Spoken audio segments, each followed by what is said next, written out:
সারসিনা পীর সাহেব পীরে মরহুম আবু জাফর মোহাম্মদ সালেহ রহমতুল্লাহ আলাইহি তিনি চাঁদপুরের এক জায়গায় মাহফিল করতেছেন।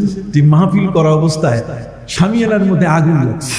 ঈশা হুজুর পীরে মরহুম আবু জাফর মোহাম্মদ সালেহ রহমতুল্লাহ আলাইহি তিনি তাকরীর করছেন, বক্তব্য দিচ্ছেন। ওই মুহূর্তে চাঁদোয়ার মধ্যে শামিয়ানার মধ্যে আগুন লাগছে। আগুন লাগলে এখন মানুষ ওখানে থাকে, একটা ব্যাংক দৌড়ে আপনি দেখবেন সব মানুষ এদিক সেদিক হয়ে যায়। অতএব লোকজন সরা শুরু করছে। হুজুর কেবলা বললেন বসেন যার যার জায়গায়।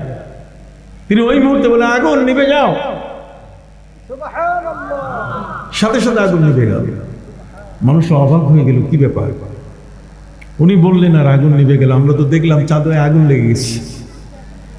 তো নিশ্চয়ই আমাদের মাঝে কিছু অলি মানুষ আছেন, কি বলি ঠিক কিনা? আমরা তাদের ওসিলা